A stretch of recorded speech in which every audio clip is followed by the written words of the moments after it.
Bom, sejam muito bem-vindos, colegas do próprio Instituto da Unicamp, de Universidades do Brasil, alunos do nosso Instituto, alunos de toda a Unicamp e de todo o Brasil. Sejam muito bem-vindos. Essa é parte do evento que nós estamos organizando aqui sobre distâncias. Começamos hoje, tivemos já 2 palestras, um mini curso super interessante que começou hoje. Quem não pôde assistir hoje, bom, vai continuar até sexta-feira.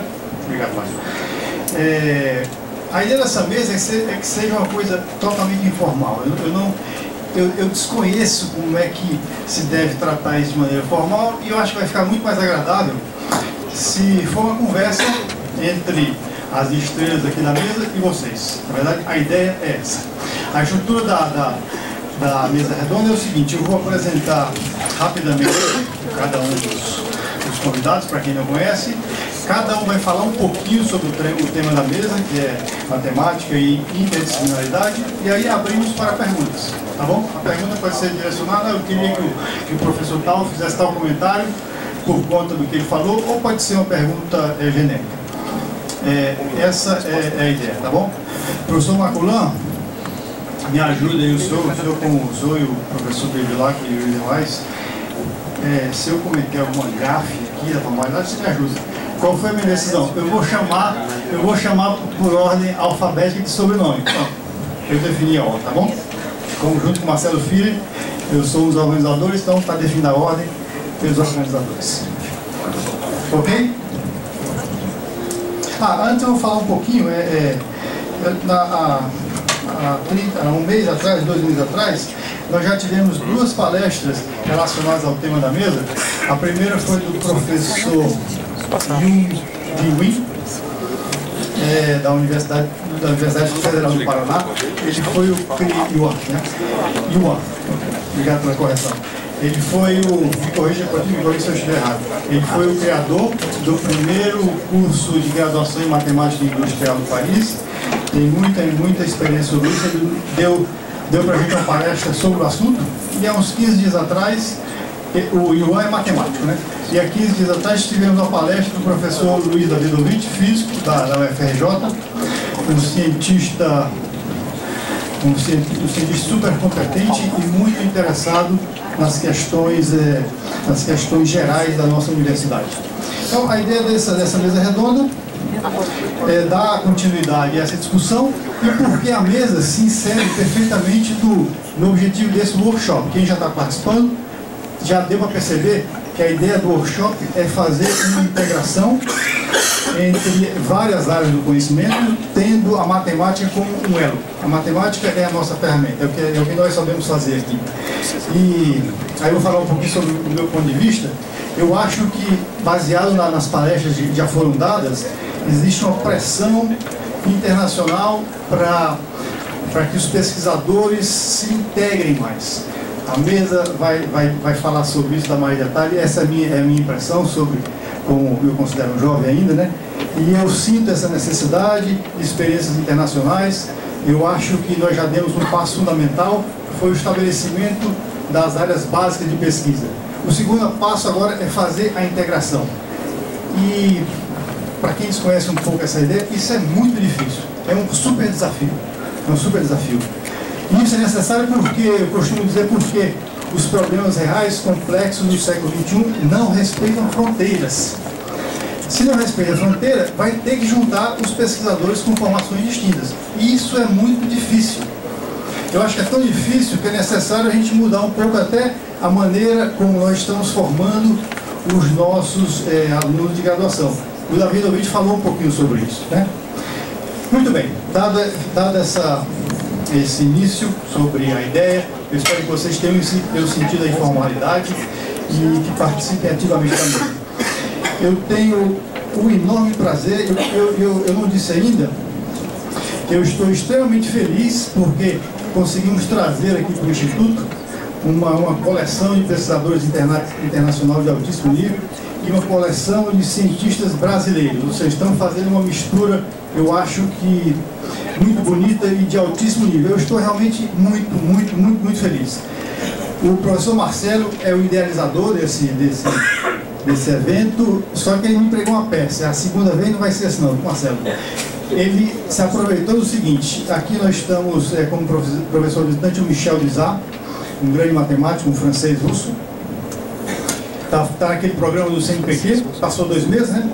Vai passar mais 2 meses e mais 2 meses também, durante 3 anos. E ele me propôs o seguinte: isso tudo, ele estava no sabático lá na Califórnia e eu estava no sabático na Carolina do Norte. Carolina, vamos aproveitar o Dizat e vamos fazer uma reuniãozinha de um turno.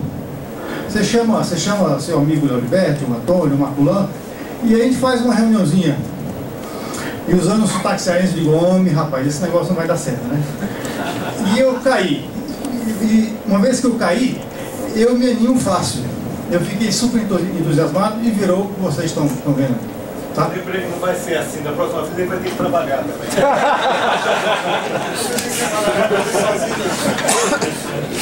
É importante falar a história, a raiz desse problema. Eu vou falar devagar, talvez o Leoliberto me entenda. No ano passado, em plena floresta amazônica, nós organizamos o primeiro workshop sobre o assunto, geometria de distâncias, que foi realizado graças à disposição e à energia da professora Rosiane, que está chegando amanhã, que foi a presidente do comitê local, e com a super força do nosso Marculã. Então foi um evento de muito sucesso. E a ideia desse evento nasceu lá em Paris, quando eu estava passando uma semana lá trabalhando com o Leoliberto, e tivemos a ideia, não sei como a ideia, de fazer um workshop sobre esse tema. No Brasil, para atrair, como é um workshop com um tema diferente, tinha que inventar uma coisa diferente. E aí a ideia foi fazer na floresta amazônica. Fizemos um contato com a professora, o Marco topou na hora e aí aconteceu. Tá? Isso foi uma propaganda do evento. E no próximo ano devemos ter com alta probabilidade, o terceiro workshop, que deve ser lá em Nova Jersey, né? Em Rutgers. Daí vai ser o organizador. Agora você vai ver o que é bom para tosse. Agora tu fala devagar. Ok, vamos começar então o trabalho da mesa. Como eu tinha dito, eu vou chamar por ordem alfabética, tá bom? Ver se eu não me atrapalho aqui. Então eu vou chamar o professor Júnior Barreira.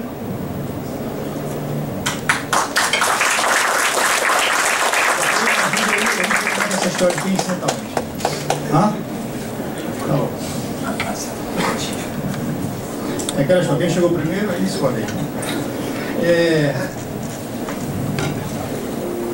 Mas vamos me corrigir qualquer besteira aí. Professor Luiz Bevilacqua.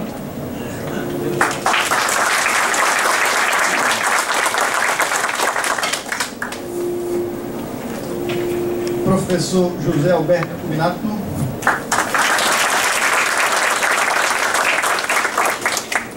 Professor Nelson Marculã.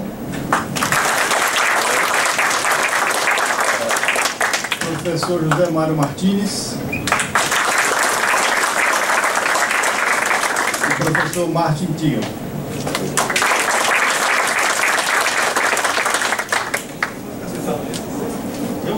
Eu vou sair, as estrelas são vocês aí. Vocês que se virem. Existe uma transformação conforme. Eu vou ser o mediador, tá?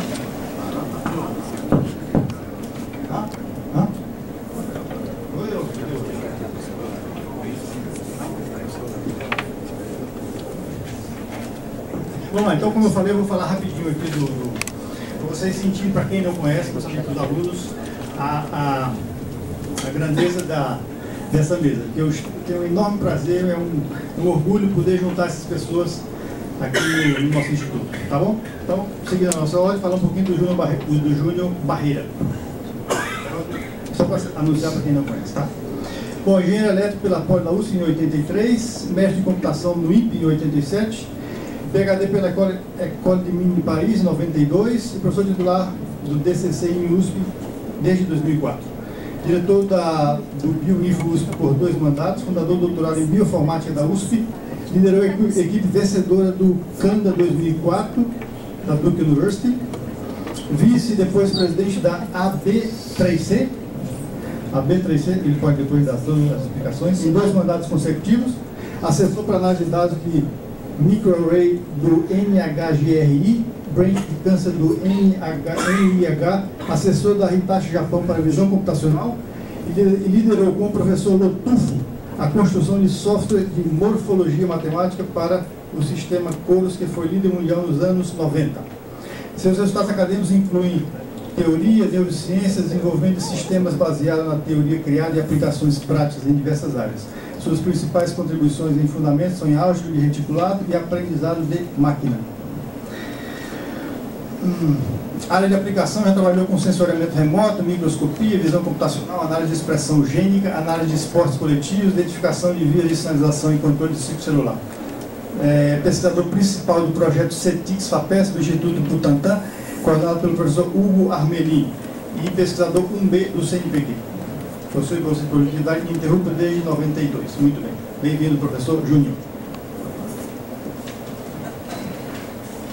Professor Luiz Bevilacqua. Luiz? Tem muita gente que não me conhece, não. Professor emérito do Instituto Alberto Luiz Coimbra, COP UFRJ, engenheiro civil na UFRJ em 59, especialização em engenharia de estruturas, TH Stuttgart em 61, livre docente na UFRJ em 66, PhD em Stanford em 71, professor titular do Instituto Alberto Luiz Coimbra, COP UFRJ, vice-reitor acadêmico da PUC Rio de 80 a 86, diretor da COP UFRJ 90 a 92, ocupou o cargo de direção do MCT, AEB e CNPq. Membro da Academia Brasileira de Ciências, da Academia Nacional de Engenharia, da Third World Academy of Science e da European Academy of Science, membro da Ordem do Mérito Científico. Trabalha atualmente em problemas de difusão anômala, dinâmica populacional e resposta dinâmica de estruturas fractais. Léo, está entendendo tudo? Quase tudo. Ok, perfeito. So, PhDs, PhD. Mais ou menos. Agora o professor José Alberto Cuminato. Está fácil na ordem, né? Licenciado em Matemática pelo IBIUS-UNESP 77, mestre em Matemática pelo ICMS 81, mestre pela Universidade de Oxford, Numerical Analysis, em 83, e o que é isso aqui? The Field University of Oxford. Doutor em Filosofia, é outro... É isso? Cuminato. Lá chama TFU em vez de PhD. Viu, Léo? Yeah, because Oxford people are very different, and Cambridge people are also different. They do not recognize anyone else as having PhDs. Tem conexão, então. Tem conexão. Professores acadêmicos. Professor assistente doutor em análise numérica. I graduated in London. I'm sorry, I don't qualify as a PhD. Pessoal, já anotaram, né? A ideia é essa mesmo, tá? É a informalidade. Professor assistente doutor em análise numérica da Universidade de São Paulo, 87 a 94. Professor associado em análise numérica na USP 94 a 2000, professor titular em análise numérica na USP 2000 até atualmente, chefe de departamento de ciência da computação na USP de março de 91 a 94, vice-diretor do ICMC da USP de 2003 a 2006, vice-diretor da USP de 2006 a 2010 e professor visitante do departamento de matemática da Strathclyde University. É isso? Uau!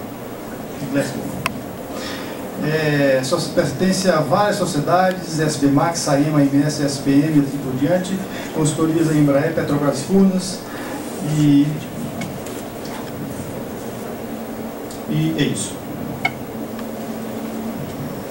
Por favor, complementem se vocês acharem alguma informação importante para o nosso trabalho de hoje. Professor Nelson Marculão, meu orientador. Meu orientador e desorientador. Segundo pai. Hein? Pronto, né? Me orientou. Professor emérito da UFRJ, professor titular do Programa de Engenharia e Sistema de Computação da COP UFRJ, tem experiência na área de ciência da computação, com ênfase em matemática da computação, atuando principalmente nos seguintes temas: otimização combinatória, programação inteira, programação linear, geração de coluna e otimização global. Ultrapassou a centena de trabalhos publicados, formou 150 mestres, 60 doutores, ocupou o cargo de destaque na administração acadêmica, entre eles, reitor da UFRJ, e secretário de Educação Superior do MEC. Recebeu diversas honrarias, como o título de doutor honoris causa da Universidade de Paris 13, a Gran Cruz do Mérito Científico, o Prêmio Anísio Teixeira, e o Prêmio Conex Mercosul 2013, Ciência e Tecnologia. É membro da Academia Brasileira de Ciências e fellow da TWAS, The Academy of Science for the Development World. Meu colega professor Mário Martins, aqui do nosso Departamento de Matemática Aplicada. Formado em Matemáticas pela Universidade de Buenos Aires, doutor em Ciências pela COP, professor titular de Matemática Aplicada da Unicamp desde 93. Pesquisador do CNPq, área de Matemática desde 94. orientador de 26 teses de doutorado e aproximadamente o mesmo de mestrado. Conferencista na ICIAM, International Congress of Industrial and Applied Mathematics, e SMP, International Symposium Mathematical Programming, e vários outros eventos internacionais. Membro da Academia Brasileira de Ciências, Ordem do Mérito Científico, no grau de comendador. Segundo o Web of Science, autor de 161 artigos com 3.001 citações, H-Index 27.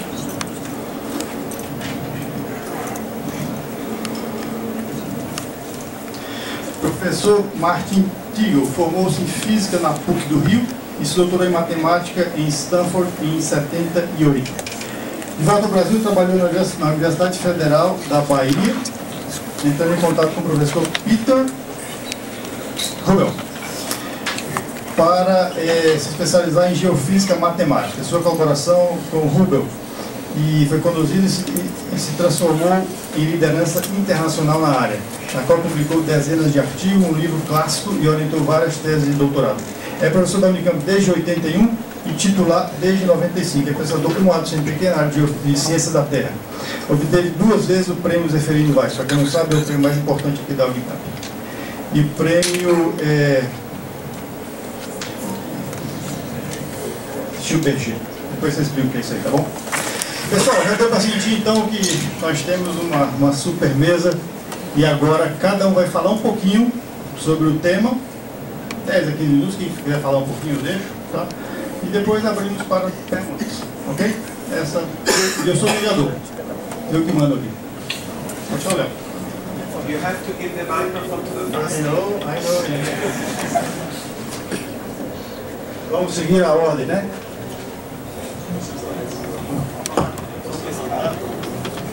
O professor não vai pescar. Pescar, para quem não sabe, no Ceará, no Nordeste, não fala pescar. A senhora me falou que é uma maneira interessante que eu nunca pensei. Pescar é uma maneira light de dizer que você está colando. Não é isso aí? Não é light, não. Você falou uma vez, você me explicou isso, eu entendi. Como você quer pescar? Então, boa tarde, eu gostaria de agradecer ao convite, aos organizadores, ao convite aqui, ao nosso convite para essa mesa aqui muito qualificada. E eu vou tentar aqui, nessa pequena apresentação, tentar identificar os pontos que me parecem mais cruciais, olhando não com muita profundidade, superficialmente, mas tentando identificar os pontos mais estruturais para essa discussão. O próximo, por favor. Bom, eu vou falar de disciplinaridade, naturalmente relacionado com matemática. Bom, esses foram os tópicos que eu elegi aqui. Falar de metodologia científica para dizer qual é o nicho do me sinto confortável e para o qual vale as coisas que eu observo abaixo. O efeito de medida na reconfiguração da epistemologia do conhecimento, da organização e da interação entre as áreas, tecnologia da informação, o que estudo, qual o segmento da matemática que afeta tudo isso, é a questão de multidisciplinaridade que envolve pesquisa, gestão e educação. O próximo, por favor. Então, eu não quero ser muito polêmico nesse ponto, mas eu gosto muito das ideias do Popper, filosofia da ciência, e essas coisas que eu fiz na minha carreira, eu tenho a impressão que foram norteadas por esse conjunto de valores aí.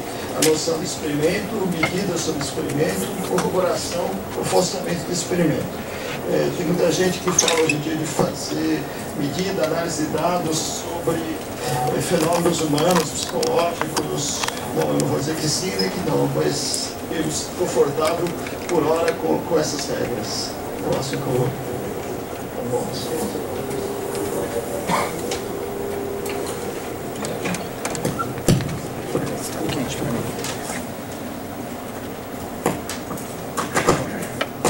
Bom, a questão da medida de epistemologia, né? Quando você faz um experimento, tem que medir de alguma forma. E a maneira de medir o experimento evolui continuamente com o avanço do próprio conhecimento científico e da tecnologia. Dessa forma, fenômenos que não eram atingíveis passam a ser atingíveis com o tempo e se revelam relações entre ciências que a princípio pareciam não correlacionadas. Eu cito aqui alguns exemplos clássicos, né? Por exemplo, na década de 60, dois pesquisadores importantes, Röntgen e Huxley, a partir da possibilidade de medir voltagem, medir sinal elétrico, eles conseguiram criar um modelo a partir de dados experimentais, de equações diferenciais não lineares, que explicam a dinâmica de propagação do potencial de ação no axônio, que é um fenômeno muito sofisticado e passou a ser atingível quantitativamente graças à possibilidade de medir com uma tecnologia viável na época, que era a de diferença de potencial elétrico. Então, muito mais recentemente, algo análogo aconteceu no contexto celular, no contexto genético, né? Avanços em sequenciamento de DNA, depois medida de expressão gênica, que é um fenômeno da dinâmica dos genes.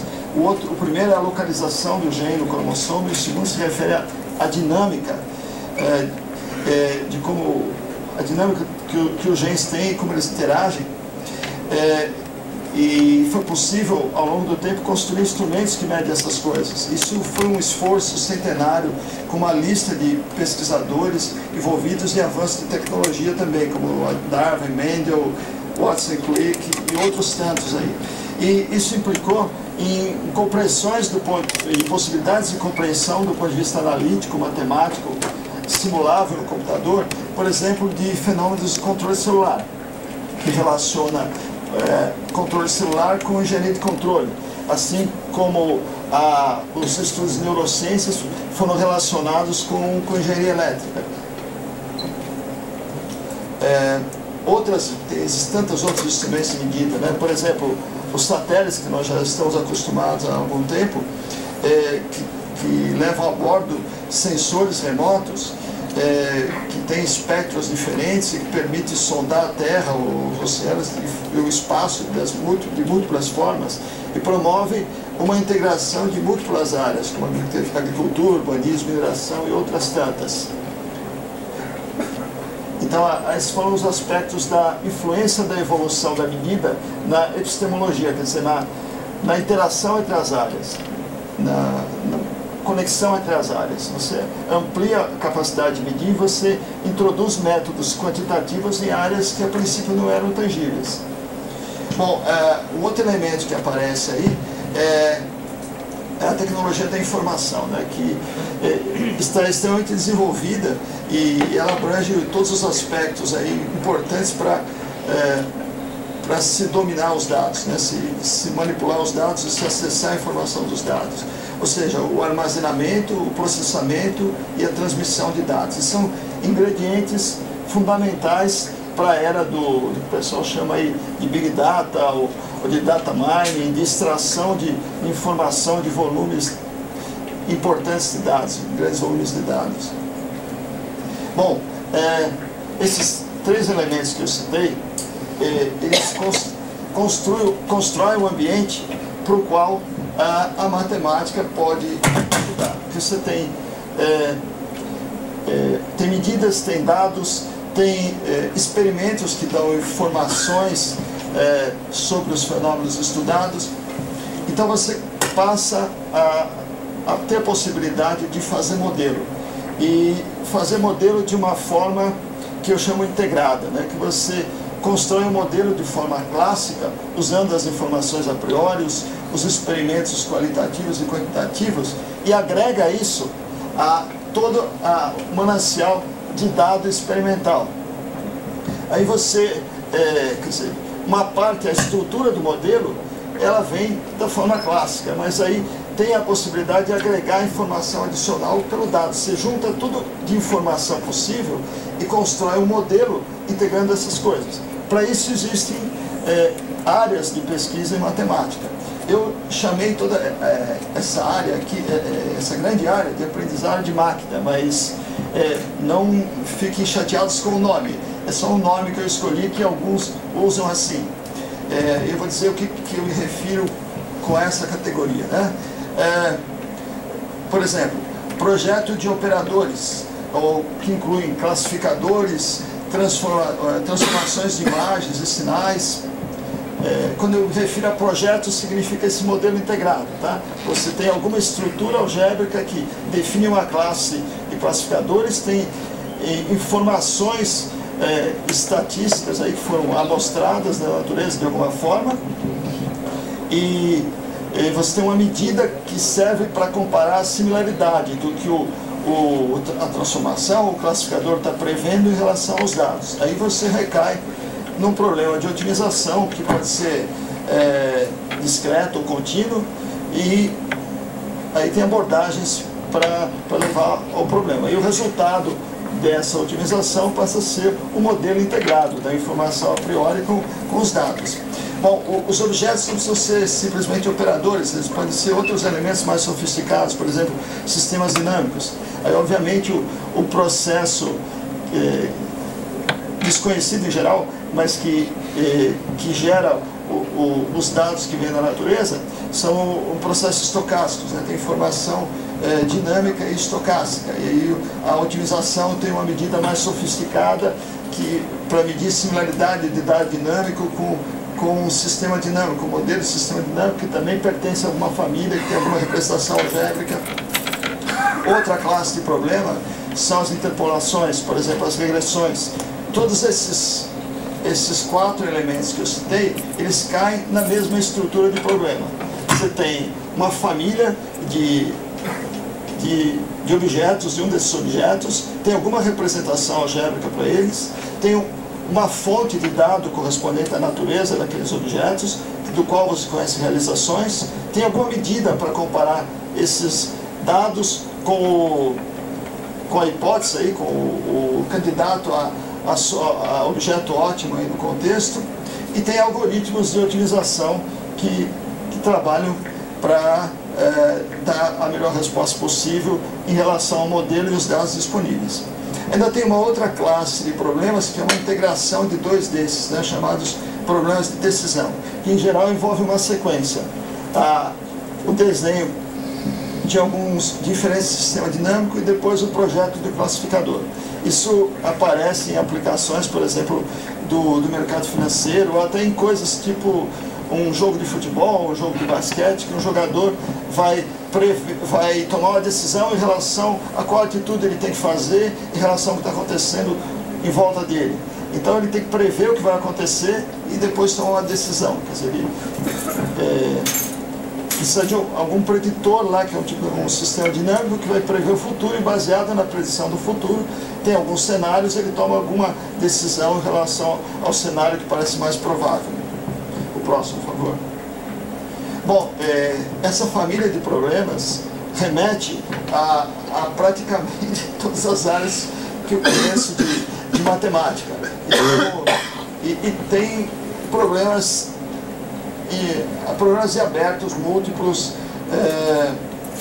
Eu não vou citar, vocês estão lendo aí essas áreas todas, que devem envolver áreas de todo mundo aqui, eu suponho. Mas sempre esses problemas acabam em problemas de otimização, mas passam por aspectos de modelagem discreta, contínua. Curiosamente, tem problemas de análise de complexidade aplicada a problemas contínuos, como a dimensão VC, etc. Então é um mundo riquíssimo e desafios enormes para todos nós. O próximo, por favor. Bom, agora a multidisciplinaridade, né? Como que esse mundo tecnológico, o conhecimento dos matemáticos, se integra com as áreas de aplicação, né? Eu coloquei aqui uma figurinha com intersecções, uma bolinha que são os matemáticos, a outra que são 2 áreas quaisquer, mas podiam ser em áreas. A grande complicação é essa intersecção aqui, porque para trabalhar em área multidisciplinar, não tem jeito. Os dois têm que dar um passo na área do outro. E não é fácil fazer isso. Em muitas áreas é muito complicado fazer isso. Você vai trabalhar, por exemplo, em bioquímica, tem um mundo lá por trás. E o bioquímico fica chateado com você porque você não estuda as coisas dele. Agora, Em geral, para o pessoal das outras áreas, é muito mais difícil dar esse passo do que para nós, tá? Em muitos casos, eles não conseguem. Então, isso nos põe mais carga ainda, porque nós, em geral, somos nós que temos que dar o passo maior na outra direção. Isso é uma carga não trivial. Por isso, se envolver com muitas áreas pode ser um problema, porque a gente não consegue dar passos bons em muitas áreas. E muitas vezes, não, em algumas áreas, com nossa intuição é possível trabalhar, porque não é um fenômeno tão estranho para a natureza humana, mas se trabalhar em aspectos de biologia, se você não se influir no problema, é muito difícil. O próximo, por favor. Bom, aqui as questões, então, os impactos práticos, né, em pesquisa. Bom, eu já comentei isso aqui, né? O próximo, por favor. Bom, eu tenho os aspectos de gestão, pensando que nós estamos no cenário da universidade e não foi preparada para fazer muita escolaridade e de repente nós temos que nos adaptar. Tá? Isso é uma situação que nós já passamos por ela há mais de décadas, né? Eu diria umas 2 décadas. Então nós temos, não, o anterior ainda, nós temos institutos monodisciplinares que precisam ter iniciativas para se integrarem. Então aparecem algumas possibilidades, projetos cooperativos, núcleos de pesquisa, cursos cooperativos, sociedades científicas integradoras, que as nossas sociedades científicas também eram monodisciplinares. Então começa a aparecer alguma delas, aquela que você citou, a B3C é uma dessas, Sociedade Brasileira de Bioinformática e Biologia Computacional, que ela não é como a sociedade de matemática ou de bioquímica, ela tem o espírito de ter membros de várias comunidades interagindo. A última, por favor. Bom, e finalmente em educação, né? Nós é mais difícil trabalhar multidisciplinar, logo tem mais constraints sobre nós e sobre os alunos também.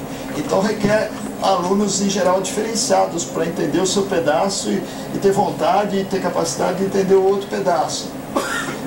Eu cito aqui algumas iniciativas que nós participamos lá na UFSP, né? Nós começamos de cima para baixo, né? Começamos com a pós-graduação entre unidades em bioinformática, que congrega 7 unidades da USP, 2 da área de exatas, o IME e a Física de São Carlos e outras tantas, bioquímica, etc., das áreas de biológicas. Tem um curso mais tradicional, mais antigo de graduação de ciências moleculares, que é um curso que o aluno aprende um certo conjunto básico nos 2 primeiros anos das ciências e de matemática e computação, depois ele vai para alguma área e fica lá. Agora, uma iniciativa muito recente, que na reformulação do nosso bacharelado em ciência e computação, nós estamos colocando algumas áreas de finalização do curso, que a gente está chamando de trilhas, e uma delas vai ser ciência de dados. Então, no final, o aluno vai estudar vários aspectos dessa lista de, não tudo, obviamente, mas vários aspectos daquela lista de matérias que eu citei, e ele vai ter a obrigação de escolher alguma área, fazer algum curso numa área de aplicação e fazer um projeto de formatura integrando as duas coisas. Todas as iniciativas têm defeitos, mas eu acho que são válidas. A única que me frustra bastante, já é muito antiga, é a ação da FUVEST, que planeja o nosso vestibular, que usa há muito tempo o nome multidisciplinaridade para tirar conteúdo de matemática do vestibular. Isso é lamentável. Mas, e outro ponto, né, que impacta aqui a qualidade que nós esperamos lá de cima, a gente conseguir ter excelentes alunos chegando à universidade, que por falhas estruturais e que nos afetam muito, não acontece. Esse é um ponto importante a discutir, tá? Quanto que a educação de base afeta a universidade. Eu acho que afeta demais. A USP, a Unicamp e outras universidades de ponta, elas são acusadas de ser elitistas do ponto de vista financeiro. Mas a nossa intenção não é ser elitista desse ponto de vista, pelo contrário, é ser elitista do ponto de vista técnico. Nossa intenção, a nossa obrigação. E para isso, eu acho que se nós tivéssemos um acesso a alunos, não importa o padrão financeiro dele, importa que ele tenha talento. Eu acho que se a gente prospectasse 100 milhões de alunos, em vez de prospectar 10 mil, nós teríamos uma distribuição do ponto de vista financeiro proporcional a como é a cara da população, né? Uma amostra proporcional à distribuição da população, e ficaria muito mais feliz, porque com esse número de candidatos, a gente teria alunos muito melhores. Muito obrigado. Muito obrigado, professor. Eu acho que o professor Júlio tocou em vários pontos importantes para a gente esquentar a discussão. Professor, agora Luiz Bevilacqua. Obrigado, Carmelo. Eu acho que foi um prazer estar aqui também para participar desse tema que tem me ocupado durante boa parte dos últimos anos.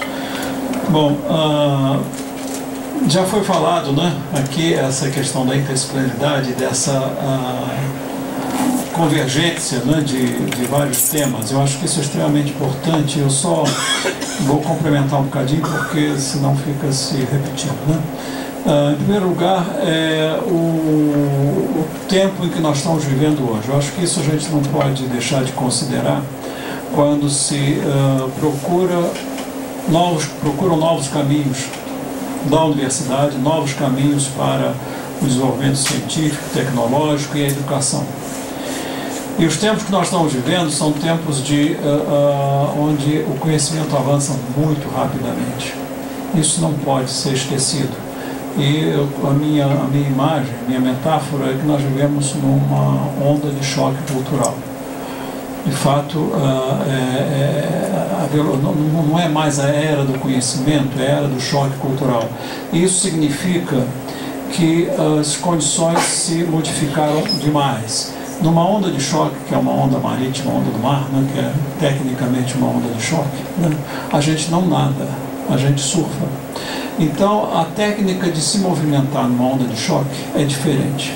Então, isso significa o seguinte: não adianta fazer remendos e adaptações, tem que começar tudo de novo, destrói tudo, arrasa, acaba a universidade, acaba todos os departamentos, todos os centros e começa tudo de novo, né? É possível? Foi possível, e ali está o professor Waldman, com quem eu cooperei vários tempos, num caso particular, e o professor Maculano também, graças a ele, né? Eu vou comentar rapidamente. Mas eu acho que é preciso que a gente tome cuidado, porque é preciso que haja essa força. É difícil, é muito difícil estabelecer isso dentro do processo educacional. Bom, como é que essas coisas chegaram até nós? Eu acho que são 3 colunas, ou na verdade 2, uma com 2 bifurcações. Capacidade de observação, tanto do macrocosmos como do microcosmos. A ciência não anda sem capacidade de observação. Então, os grandes telescópios, incluindo em órbita, e mesmo construídos em terra, os microscópios de força, etc., e até novas gerações, nos permitem fazer observações do que a gente quer hoje, né? Quer dizer, até fotografar uma molécula, e até olhar essas nebulosas e essas poeiras cósmicas que são espetaculares. E o outro que é a computação. Sem computação não seria muito longe, né?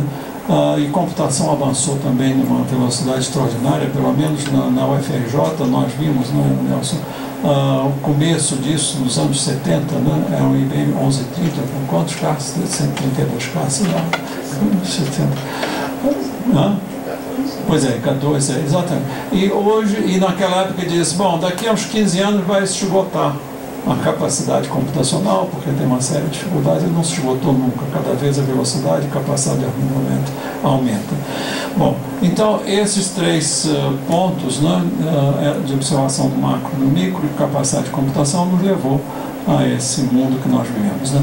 E é interessante que quando se fala, digamos, principalmente nesses fóruns aqui na universidade, principalmente dentro dessa área de ciências da natureza, matemática e engenharia, modelagem, como foi falado, né, é um eixo fundamental, né? Modelagem, o que é isso? Então, é a convergência entre pessoas que podem estabelecer uma certa descrição numérica e de previsão, né, dos fatos a partir de um conhecimento que vem de outras áreas. Essa convergência existe hoje e não vai voltar para trás nunca. Quer dizer, as pesquisas e os desenvolvimentos em termos de modelos matemáticos, computacionais, etc., estão juntando pessoas de vários ramos, né, e vem, então, estabelecendo essas novas, digamos, eu costumo falar uma nova ciência, mas, enfim, isso é muito discutido. Bom, então, isso é um ponto que eu acho que é fundamental. Não se discute hoje se vai ser interdisciplinar ou não, quer dizer, isso existe e é assim que vai andar, não há como retornar. Mas eu quero chamar a atenção também, que foi dado um exemplo de uma vertente, quer dizer, uma direção, mas existe da outra direção também, né? Eu tenho um pouco de experiência nisso, né? E eu quero mostrar uma outra vertente que, a partir de certos problemas, se criam desafios matemáticos também, né? Então, essa parte, por exemplo, que eu tenho trabalhado de fusão anômala é um deles, né? Bom, não vou descrever isso não, mas a partir de certos desafios que acontecem em dinâmica populacional, né? Onde há um movimento com velocidades diferentes, então cria-se equações que não foram bem examinadas até hoje, então cria-se desafio para os próprios matemáticos também. Bom, então é uma via de duas mãos. Bom, o que eu quero chamar a atenção então é o seguinte: como é possível a gente levar adiante, né, essa responsabilidade que a gente tem para a educação e a formação de mestres e doutores, dos jovens no futuro, né, dentro desse novo contexto. Então, em primeiro lugar, ousando. Não é possível que se faça nada sem que haja uma certa coragem e um risco de errar. Então, isso nos falta muito, né? Esse sistema educacional nosso, ele precisa ser alterado de imediato, né? E aí que eu volto a dizer, não é adaptar. Eu costumo também dizer o seguinte: eu sou velho, né? Vocês ouviram, eu me formei em 59, né? Então, em 1955, eu fiz o primeiro ano da escola de engenharia, né? E nos 2 anos que se seguiram, eu tive física 1, 2, 3, 4, cálculo 1, 2, 3, 4, química 1, 2, 3, e tinha biologia 1, 2, 3, 4 nas áreas biológicas. O que é que nós temos hoje? 60 anos depois. Física 1, 2, 3, 4, cálculo 1, 2, 3, 4, com a mesma coisa praticamente. Como é que o mundo virou interdisciplinar? Né? E a nossa educação está como era praticamente há 50, 60 anos atrás. Está errado, né? Isso não pode. Qual é o modelo? Cada um vai fazer o seu. Então agora eu vou passar um pouco a minha experiência, e eu conto com a colaboração do Waldman também e do Maculado.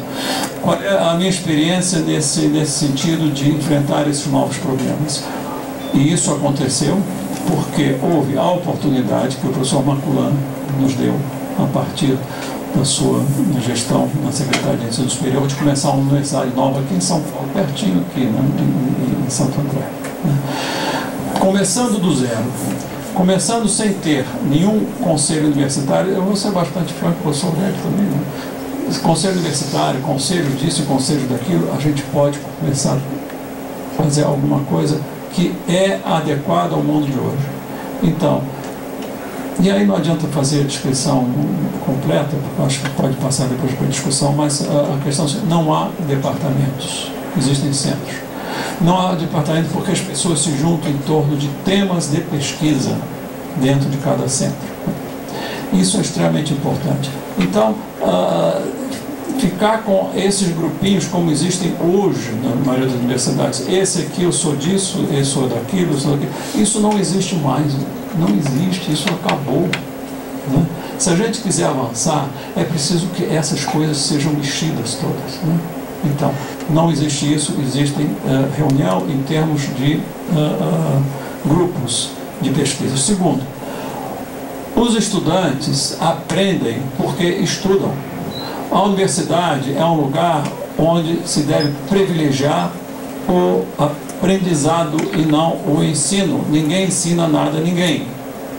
A gente orienta os nossos alunos, né? A gente dá grandes linhas, a gente ajuda ao desenvolvimento dos estudantes, mas eles é que aprendem estudando. Então esse é um vício. Não adianta ficar botando não sei quantas horas de aula, porque isso não funciona, e a nossa experiência é essa, né? Eu vivo às vezes, já vivi termodinâmica, que é física. Preciso de 3 horas, 3 horas não dá, 4 também não dá. Preciso de 6 horas para ensinar termodinâmica. Não adianta 3, 4, 5, 6, porque não é eu falando que eles vão aprender. As pessoas aprendem porque sentam e estudam. né?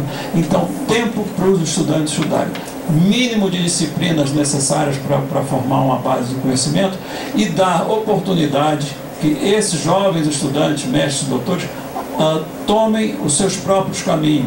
O maior ganho que a gente pode dar, o maior benefício que a gente pode dar a um doutor formado numa universidade é a capacidade dele andar com as suas próprias pernas. Isso é que é a riqueza, né? Dizer eu posso. E isso culturalmente, aqui no Brasil, é horrível, porque a nossa cultura é dizer eu não sei se posso, eu vou pedir ajuda. Não podemos fazer isso, né? É preciso que haja essa capacidade de enfrentar os problemas novos e arriscar o pescoço. A gente tem que, às vezes, acerta, às vezes erra, né? Então, esse é um ponto importante. Reformar o ensino de graduação, eu acho que é uma obrigação também de todos aqueles que formam esse grupo de universitário. É preciso mudar, não é preciso, não podemos ter no mundo de hoje, não é, a mesma atitude e a mesma organização disciplinar que havia há 50 anos atrás. Os institutos de pesquisa não estão fazendo assim, não, os institutos de pesquisa mais avançados, eles se reorganizaram em torno de novos temas e a universidade tem que olhar isso também, né? Um outro ponto também que eu acho importante, né? A produção científica. Nós temos que ter produção científica, não é tanto de quantidade, mas de boa qualidade, né? Vamos prestigiar, inclusive, as nossas próprias revistas, né? Isso tudo faz parte dessa nova cultura que a gente tem que enfrentar, né? Quer dizer, eu quando falo isso, as pessoas dizem, você está dizendo que as pessoas não publicaram. Eu não estou dizendo isso não, estou dizendo que tem que publicar, mas aquilo que de fato é alguma coisa que contribui para o avanço do conhecimento. Não é quantidade, é muito mais qualidade, né? E a interdisciplinaridade, que eu já falei, né, tem todos esses aspectos. Portanto, quer dizer, a mensagem que eu gostaria de dar é essa experiência que nós tivemos lá em Santo André, na Universidade Federal do ABC. O Lucas Owaldo foi reitor, saiu no começo desse ano, né? Eu comecei, fui reitor também por uns tempos, depois saí, foi a expulsória, né? Quer dizer, caí na expulsória, mais de 70 anos e tudo, e o Waldman, então, depois foi o Fázio, depois foi o Waldman, né? Então, é uma história bonita. E eu vou dizer, eu não tenho slide aqui, porque senão eu tinha isso slide, mas ia demorar muito tempo.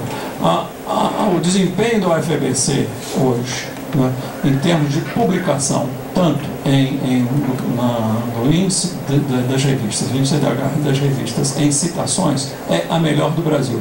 Eu posso dizer isso porque pode ser provado. É ou não é, Valdo? Pode ser provado. Está publicado. Então é só olhar e ver. É a melhor do Brasil. Então isso significa, não é para dizer que a gente que está orgulho, não, nós podemos. O Brasil pode, a Unicamp pode. Porque se lá pode, por que não pode? Claro que pode, né? Então temos que caminhar nessa direção.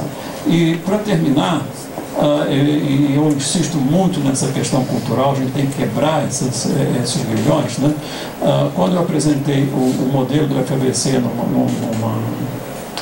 numa visita que fizeram alguns reitores, eu era reitor nessa época à Europa, e falando brevemente o que era o modelo do FABC, e foi perguntado por uma pessoa que coordenava um programa internacional de cooperação com a América Latina: vocês copiaram isso de quem? Então, vejam o seguinte, isso não foi dito em tom de deboche, não. O Brasil transmite essa ideia que nós não podemos criar nada, a gente vive copiando. Não podemos fazer isso mais. Então, vamos estimular que hajam realmente essa interdisciplinaridade. Para ir para a matemática, não precisa de matemática. A quantidade de disciplinas que se pede é um absurdo. Não é possível fazer isso. Não rende, né? Quer dizer, o que há é um universitário e ele pode circular entre os vários departamentos e ser orientado por as pessoas que assumem essa responsabilidade, né? E eles aprendem. E aprende não é porque faz curso, não. Eu insisto muito isso. A gente pensa no Brasil, fez tantos cursos assim, aprendeu. Não. Isso não garante nada. Eu exagero um pouco. Bom, então, coragem. Comecem tudo de novo. Deixe as coisas acontecerem. Deixe as coisas acontecerem. Ah? Bom, é isso.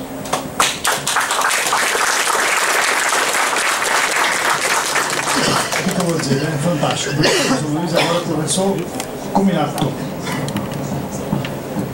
Bom, boa tarde a todos. Eu queria agradecer o Carlito por ter me convidado para falar alguma coisa aqui. Diferentemente dos meus dois predecessores, como não tenho a erudição deles, eu gostaria, como sendo o primeiro matemático talvez a falar nessa mesa, eu gostaria de falar ser bem breve e falar sobre um problema talvez mais na mesma linha do que foi dito aqui, mas que eu acho que é mais simples do que mudar. Eu concordo com o professor Bevilacqua que se nós pudéssemos mudar a Unicamp ao estilo da UFABC seria maravilhoso, ou muito mais difícil mudar a USP na direção da UFABC seria maravilhoso.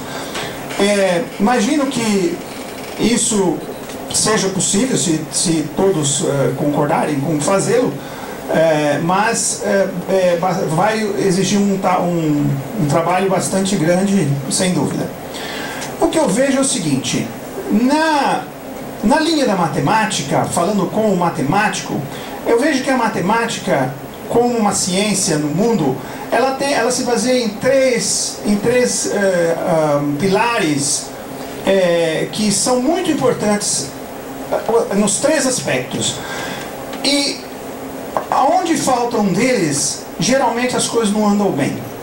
No Brasil, a parte, digamos, acadêmica, teórica da matemática vai muito bem, tanto é que nós acabamos de ganhar uma medalha Fields. Então, isso não é uma trivialidade, como todos sabem, um grande achievement. Não tenha dúvida disso, não tenhamos dúvida disso.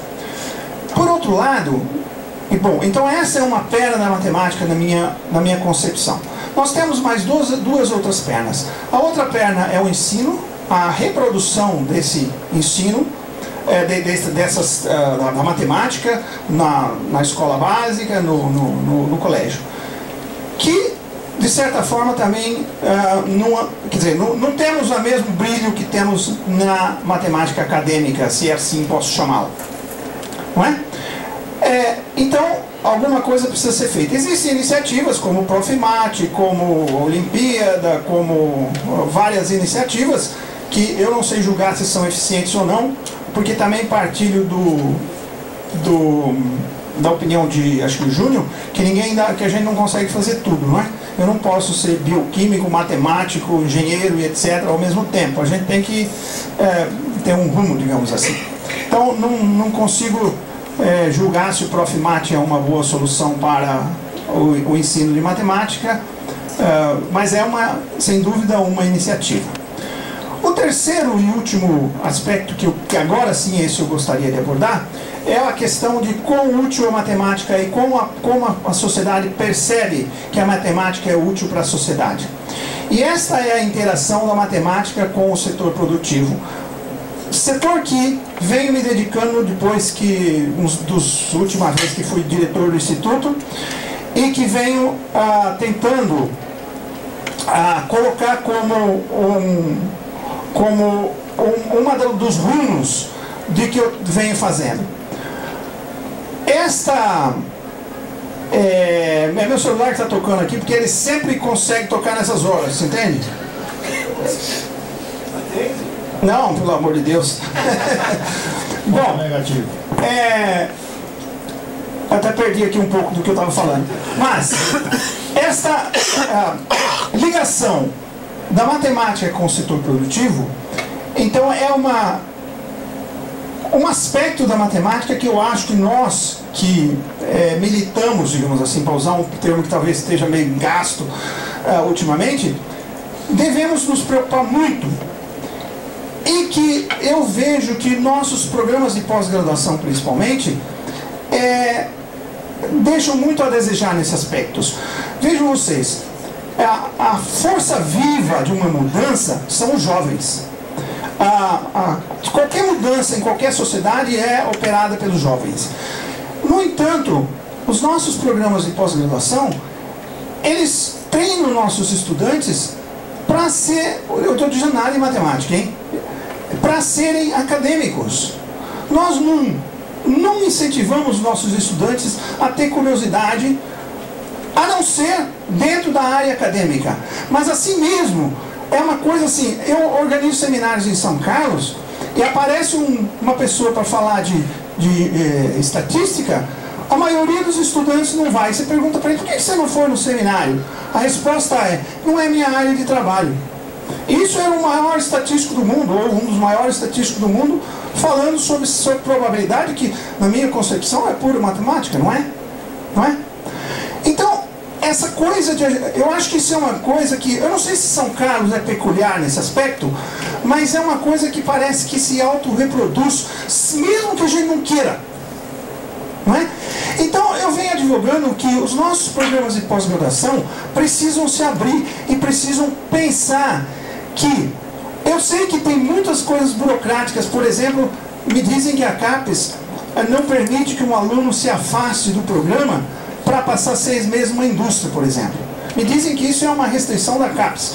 Eu acho que, se for, a gente precisa ir lá e fazer um bate-bumbo com o Jorge Guimarães, porque não é possível que isso seja proibido, não é?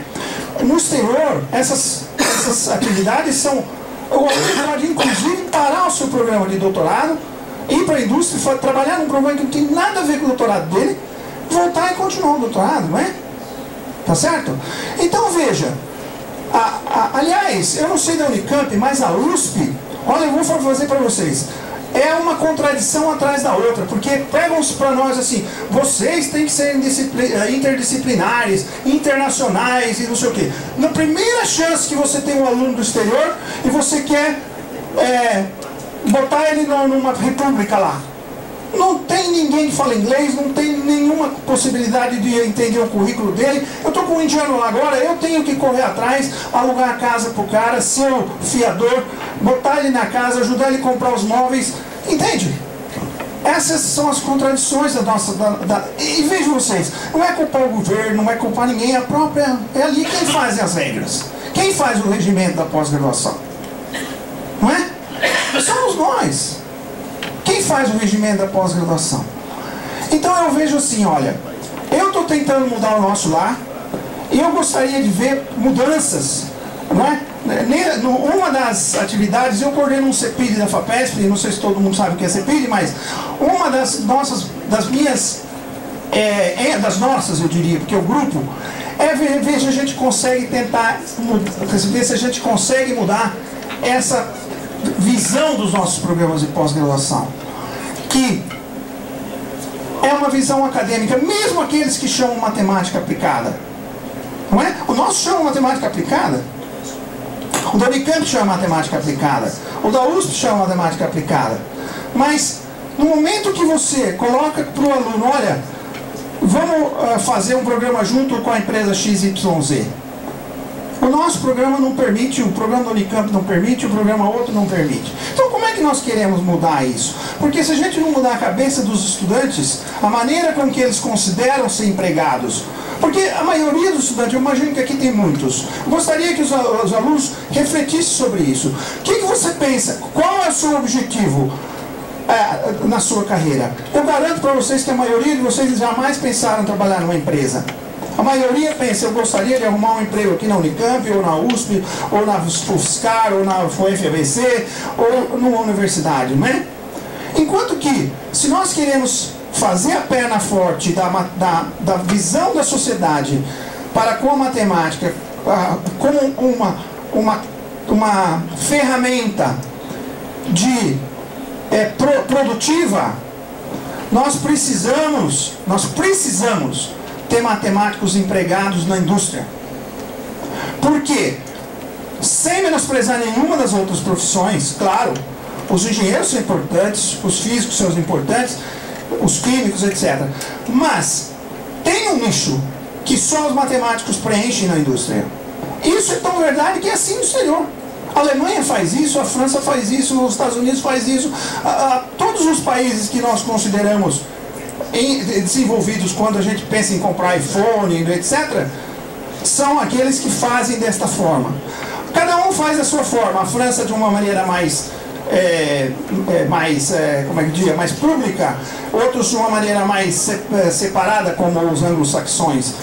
Mas a Alemanha tem um instituto chamado Instituto Fraunhofer, que é uma potência em termos de difusão de todas as ciências básicas, na verdade, em particular da matemática. E eles têm um sucesso terrível, não é? Então, o nicho existe. Eu acho que nós precisamos começar a mudar dentro dos próximos departamentos. Eu concordo com tudo que foi dito aqui, como eu disse, eu não tenho a erudição do Bevilacqua, nem do Júlio, mas eu vejo que uma primeira mudança que nós precisamos fazer é na maneira como que nós vemos nossos programas, como nós vemos possibilidades de trabalhar num departamento, num problema fora. Uma coisa que eu vejo nas universidades também é a questão do nível de conforto. Essa história de que o departamento não pode ditar uma meta e de que cada um entra, presta o concurso e faz o que quer, eu vejo como um desastre, na minha opinião. Independência pedagógica, sei lá como é que chama, intelectual, é muito importante. Mas a gente ter metas, principalmente no mundo competitivo, que a gente compete com os chineses, que são todos programados e organizados, eu não vejo como nossos departamentos podem sobreviver sem um fio condutor, eu diria. Ninguém vai proibir ninguém de estudar equações diferenciais parciais, ou topologia, ou isso ou aquilo. Mas eu não vejo como nós podemos fazer com que nós sejamos fortes se os departamentos não tiverem uma direção, um rumo, não é? Nós vamos ser fortes nisto, nós vamos fazer assim, e as pessoas cumprirem com essa ideia. Na USP, até os órgãos de alto nível propugnam que todo e qualquer professor tem que ser bom em ensino, pesquisa e difusão. Acho que me puseram no lugar errado, porque me puseram numa comissão de especial de regime de trabalho que supostamente fiscaliza isso. E eu vivo dizendo lá que eu não vou fiscalizar ninguém para fazer todas as três coisas bem, porque ninguém é super-humano. É impossível alguém ser bom em pesquisa, ser um cara que produz livros e etc., como é o que se é bom ser ensino, porque ser bom em ensino não é simplesmente ir lá e dar 8 horas de aula, certo? Ser bom em ensino, na minha opinião, uma pessoa que dentro da universidade é bom em ensino, seria uma pessoa que tem livros didáticos, que tem produção de material didático, que tem um envolvimento com o ensino, não é? E não dar 8 horas de aula. Uma pessoa que tem envolvimento com extensão, uma pessoa que tem envolvimento com extensão. E não, de vez em quando, vai numa escolinha da esquina e dá uma palestra por ano. Não é? Então, eu acho que, minha opinião, nessa questão da interdisciplinaridade, como fazer com que a matemática, vejam vocês, outras ciências eu acho que já estão à frente nossa, por incrível que pareça. Eu tenho a impressão que a física, a química estão um pouco à frente de nossa nesse quesito de a terceira perna, aí digamos que é como a sociedade. Se você perguntar para qualquer criança aí fora, o que você acha que é mais possível, qual a profissão que você acharia que é mais fácil você ser empregado numa indústria? Sendo matemático, físico ou químico? Eu tenho certeza que a resposta vai ser uma das duas menos matemática. Tenho quase certeza disso. Então vocês vejam que como a sociedade nos vê. Eu não sei se eu estou sendo muito pessimista, vocês me desculpam se eu estou sendo muito pessimista, mas eu vejo desta forma. Eu acho que não há solução sem nos mobilizarmos no sentido de quebrar esse academicismo que nos aflige a todos. Nós queremos ter muitos outros medalha fields. Queremos ter. Então eu não estou aqui dizendo que nós temos que acabar com a matemática acadêmica. Muito pelo contrário. Eu acho que o que nós precisamos fazer é uma parte de nós, e principalmente nós que recebemos esse rótulo de matemática aplicada, carregamos esse peso de que nós precisamos sair da zona de conforto e nos preocupar com que a nossa matemática seja de fato aplicada. Muito obrigado.